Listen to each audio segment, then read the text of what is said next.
Saudara, detasmen kapal perang dari Armada Pasifik Rusia melakukan serangkaian latihan penembakan artileri langsung di Laut Cina Selatan. Rekaman yang dirilis pers Armada Pasifik Rusia pada Selasa waktu setempat menunjukkan korvet Rusia Seversheny dan Reski menembakkan artileri dan senapan mesin. Latihan juga melibatkan helikopter Ka-27 yang patroli di atas kawasan tersebut. Kementerian Pertahanan Rusia menambahkan bahwa latihan diakhiri dengan pelatihan kru tentang prosedur pengendalian kerusakan. Detasmen Armada Pasifik berangkat dari Vladivostok, Rusia pada 12 Februari untuk penempatan di kawasan Asia Pasifik.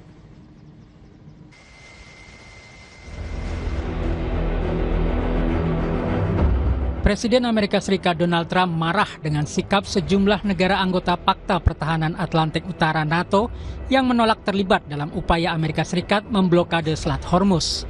Trump mengancam akan mengurangi iuran ke NATO. But I'm very disappointed in NATO. They weren't there for us. We pay trillions of dollars for NATO, and they weren't there for us. Remember what I said.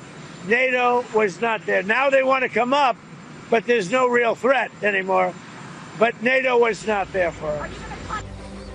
Sebelumnya, Perdana Menteri Inggris menegaskan apapun tekanannya, Inggris tidak akan terseret perang dengan Iran. Inggris juga menolak terlibat dalam blokade Selat Hormuz. Perdana Menteri Inggris menambahkan, sangat penting agar Selat Hormuz dibuka sesegera mungkin. In relation to the blockade, let me be clear, as I've been already in the last day or so, that we are focusing our efforts on opening in full the Strait of Hormuz because of the damage it's doing to economies around the world, including our own economy. That is why we've been working with other countries at various levels, and we'll bring them together in a summit later this week. And we, the UK, will not be joining the blockade that the President announced. Sikap yang sama juga diambil Italia. Negara itu menolak keterlibatan militer dalam memblokade Selat Hormuz dan lebih memilih pendekatan diplomatik. La situazione internazionale è una situazione che bisogna continuare sulla quale bisogna continuare a lavorare per mandare avanti i negoziati di pace, fare ogni sforzo possibile per stabilizzare la situazione e riaprire lo stretto, che per noi è fondamentale, chiaramente non solo per i carburanti ma anche per i fertilizzanti, altro elemento fondamentale per il settore del quale parliamo oggi. Sementara itu, Kementerian Luar Negeri Tiongkok menyebut keputusan Trump memblokade Selat Hormuz sebagai tindakan berbahaya. Tiongkok menegaskan menjaga keamanan dan stabilitas kawasan serta memastikan kelancaran lalu lintas di Selat Hormuz adalah kepentingan bersama komunitas internasional. 相关方业已达成临时停火安排的情况下，美方加码军事部署，采取定向封锁行动，只会激化矛盾，加剧局势紧张，破坏本就脆弱的停火局面，并进一步冲击海峡通行安全。这是危险和不负责任的行为。中方认为，只有实现全面停火止战，才能从根本上为缓和海峡局势创造条件。 Iran telah mengumumkan rute alternatif untuk kapal-kapal yang melintasi Selat Hormuz. Teheran beralasan resiko ranjau laut di zona utama jalur air vital tersebut masih sangat tinggi. Iran juga menyiapkan semua skenario, termasuk perang dengan armada laut Amerika Serikat. 2 hari blokade maritim oleh Amerika Serikat ke pelabuhan Iran, dunia bergerak, sejumlah negara menolak ikut dalam aksi Amerika dan mencari jalan lain untuk membuka Selat Hormuz. Apakah tekanan negara-negara Eropa mampu meruntuhkan blokade Amerika Serikat di Selat Hormuz? Kita bahas bersama Kepala Badan Intelijen dan Strategis TNI 2011-2013, Laksamana Muda TNI Purnawirawan Soleman Ponto, dan peneliti senior Indo-Pacific Strategic Intelligence Aisyah Kusuma Sumantri. Mbak Aisyah, selamat petang. Selamat petang, Mas. Baik, kita masih tunggu ya Pak Soleman untuk bergabung, tapi saya ingin ke Mbak Aisyah terlebih dahulu bahwa setelah Amerika Serikat ini memblokade pelabuhan Iran, negara-negara Eropa ini sepertinya berlawanan arah. Apakah dunia, termasuk Rusia dan Tiongkok, mampu menghentikan blokade Amerika, Mbak Aisyah? Ya, memang blokade ini kan sebenarnya permasalahan kontrol ya, karena setelah kemarin negosiasi yang gagal di antara Iran dan Amerika Serikat, salah satu sticking point yang ada di antara keduanya itu adalah permasalahan Selat Hormuz. Kita lihat bahwa Iran ini kan bertujuan untuk mendapatkan sebuah kontrol bersamaan dengan Oman di sana, dengan menggunakan renminbi di dalamnya. Dan saya rasa ini merupakan sebuah pukulan terhadap ekonomi Amerika Serikat yang sekarang sudah terdesak, ya, ditambah lagi dengan kemudian keinginan Iran untuk menguasai Selat Hormuz. Meskipun secara hukum internasional ini sebenarnya sesuatu yang dilarang, tetapi sekali lagi ya, jika kita kembali memahami bahwa ini adalah sebuah victor's peace, jadi siapa yang memenangkan peperangan secara spesifik, maka itu yang biasanya akan memiliki kemampuan untuk bisa mengatur nanti norma-norma internasional, maka kita akan melihat kemungkinan bahwa di masa depan ya Iran akan bisa saja gitu ya memiliki kontrol yang penuh atas Selat Hormuz dan memperlakukan Selat Hormuz sama dengan seperti terusan Suez atau terusan Panama. Nah, lalu kita lihat di sini sebenarnya Amerika Serikat ini meminta sebenarnya bantuan dari negara-negara lain yang saya rasa sebenarnya responnya ini sebenarnya sudah bisa ditebak karena sejak perangan Amerika Serikat kan berusaha untuk meminta koalisi dari negara-negara Barat untuk membantu membuka kembali Selat Hormuz, tetapi ditolak. Kemudian sekarang dengan melakukan blokade di Selat Hormuz yang terjadi adalah sebenarnya ini strategi yang sifatnya counterintuitif dengan apa yang harusnya dilakukan oleh Amerika Serikat. Ada alasan kenapa dulu di awal-awal peperangan Amerika Serikat sempat melakukan pembebasan sanksi dari minyak Rusia dan kemudian pembebasan sanksi dari minyak Iran gitu ya. Jawab adalah untuk bisa menstabilkan harga ekonomi. Dengan seperti ini maka kemudian ini akan menjadi memperparah kondisi ekonomi global dunia. Oke, memperparah kondisi ekonomi global dunia. Saya ingin ke Pak Soleman Ponto bahwa Amerika menempatkan 13 kapal dari Laut Merah hingga Laut Arab. Apa yang bisa dilakukan Amerika dialog terkait dengan blokade Amerika Serikat di Selat Hormuz? Saya ingin ke Mbak Aisyah. Mbak Aisyah, bahwa tadi disampaikan oleh Pak Soleman ada kemungkinan eskalasi di Timur Tengah kembali meningkat dan bahkan melibatkan sejumlah negara. Apakah kemudian Tiongkok dan Rusia bisa saja terlibat dalam situasi yang kemudian terjadi di sana? Ya, kita lihat di sini sebenarnya Tiongkok dan Rusia ini kan merupakan dua dari aliansi terdekat yang dimiliki oleh Iran ya. Dan keduanya sebenarnya mendukung Iran dengan cara-cara yang tidak langsung. Mereka ini berusaha untuk kemudian menjaga jarak sebenarnya dari konflik tersebut gitu. Nah, kita lihat di sini sebenarnya sudah ada pernyataan dari baik itu Rusia dan China ya bahwa mereka akan berkontribusi aktif di dalam perdamaian di kawasan Timur Tengah. Nah, tetapi sebenarnya di balik itu kita lihat sebenarnya keduanya ini memiliki keuntungan yang bisa diperoleh dari peperangan berkepanjangan ya yang dilakukan di Iran, terutama ketika perang ini bersifat perang atrisi. Ada keuntungan yang didapatkan oleh Rusia karena Amerika Serikat ini vakum di wilayah Eropa ya, sehingga dukungannya terhadap Ukraina ini berkurang.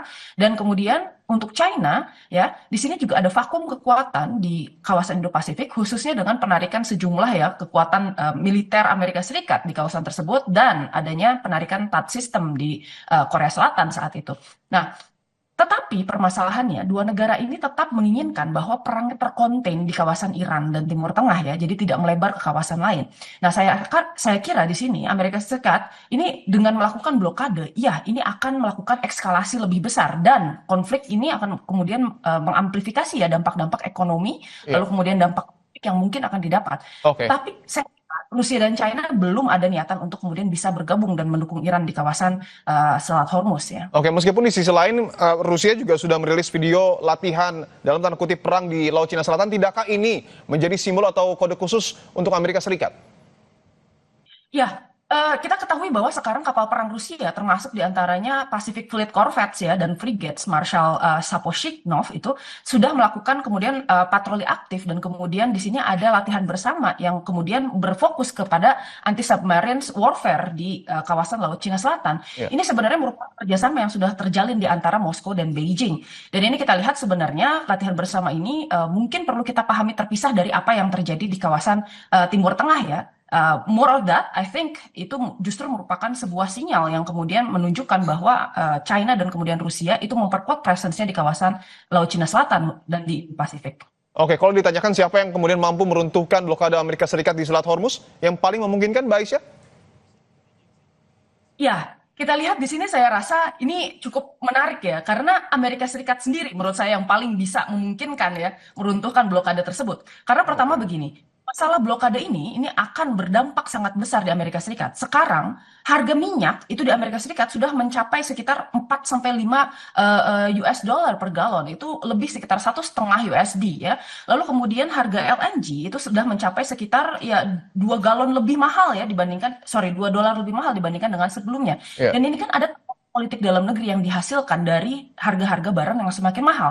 Yes, blokade ini akan merugikan Iran sekitar 435 juta dolar per harinya atau sekitar 13 miliar US dollar dalam 1 bulan penuh. Tetapi kita lihat untuk Iran ini adalah perang yang existential threat ya. Ini akan mempengaruhi bertahannya bangsa mereka di dalam peperangan ini gitu. Keberlangsungan rezim mereka akan sangat bergantung dari peperangan ini. Oke. Nah, saya kira Amerika Serikat jauh lebih merugi karena adanya tekanan domestik ya dan kemudian tekanan internasional. Baik, saya ingin ke Pak Soleman Ponto bahwa tadi Anda menyebutkan eskalasi di Timur Tengah ini bisa saja meningkat. Kemudian pertanyaannya apakah memungkinkan Pak Soleman ketika Tiongkok dan juga Rusia turut terlibat dalam situasi yang terjadi di Timur Tengah? Nah, Rusia sama Tiongkok tinggal dilihat apakah mereka dirugikan atau tidak. Yang pertama. Kedua, apakah mereka merasa harus membela Iran atau tidak. Kalau itu tidak ada, ya dia pikir untuk apa dia masuk ke sana. Oke. Tapi menurut Anda apakah Cina ataupun Tiongkok dan Rusia ini masih kemudian dalam tanda kutip menyuplai informasi-informasi intelijen untuk kemudian membantu Iran? Ya bisa, itu kan kawan lama. Jadi kalau hanya menyuplai informasi, mungkin juga senjata-senjata kecil dia suplai itu. Itu. Oke, tapi secara hitung-hitungan armada ataupun kemudian pasukan yang kemudian ditempatkan Amerika Serikat di Timur Tengah, apakah armada laut Amerika Serikat ini cukup unggul untuk kemudian melawan rudal dan juga drone Iran? Saya tidak bisa, kalau Iran melaksanakan salvo rudal, ya anjur rontok semua tuh kapal-kapal itu. Kalau sekarang kan baru satu. Tapi itu kan coba disalvo sekalian itu. Nah, itu akan kerepotan juga tuh. Karena kapal juga setelah menembak kan berkurang ngisinya, lama ngisinya. Sedangkan Iran di darat itu ada terus. Oke. Nah, dia dipancing suruh nembak terus sampai habis baru nanti disalvo. Wah, celaka kan? Oke. Baik, saya ingin ke Mbak Aisyah lagi. Mbak Aisyah, bahwa blokade yang kemudian dilakukan oleh Amerika Serikat terhadap pelabuhan Iran ini tujuannya adalah dapat dikatakan untuk negosiasi ulang agar Iran mau kembali duduk bersama dengan Amerika Serikat. Apakah tujuan tersebut bisa tercapai dengan tindakan yang kemudian dilakukan oleh Amerika Serikat, Mbak Aisyah? Ya, menariknya sebenarnya Iran ini kan sudah ada keinginan untuk bisa bernegosiasi dengan Amerika Serikat. Meskipun di negosiasi pertama ini Iran sebenarnya tahu bahwa negosiasinya akan gagal gitu ya. Jadi sebenarnya tidak kaget ketika kita lihat sticking point-nya ini sangat berat ya untuk kedua belah pihak gitu. Nah, tetapi saya kira di sini apabila kemudian Amerika Serikat terus-menerus melakukan coercive diplomacy, yang ada namanya adalah trust deficit ini semakin besar. Karena di perundingan pertama kemarin kita lihat bahwa perundingan ini kan dimulai secara tergesa-gesa ya. Pertama kita lihat ceasefire baru dimulai sekitar 2-3 hari, lalu kemudian keduanya sudah diseret ke meja perundingan. Nah, dari situ kemudian pembicaraannya dimulai dengan masing-masing ini sama-sama tidak percaya antara satu sama lain. Sementara di perundingan sebelumnya di tahun 2015 ataupun bahkan di tahun 2025 kemarin ada jeda cukup waktu ya untuk bisa menyusun strategi dan kemudian sama-sama gitu ya mendiskusikan apa sih yang menjadi tuntutan gitu. Saya rasa di sini Amerika Serikat yang harus dilakukan dibandingkan dengan melakukan coercive diplomacy strategi seperti ini adalah melakukan CBM atau confidence building measure, membangun trust di antara kedua negara sebelum menarik kembali Iran ke meja perundingan. Oke, baik, tentu kita tunggu semoga ada solusi yang kemudian lahir di situasi Timur Tengah. Terima kasih Mbak Aisyah dan juga Pak Soleman Ponto telah bergabung di Kompas Petang. Saudara, komplotan begal yang mengambil sepeda motor milik seorang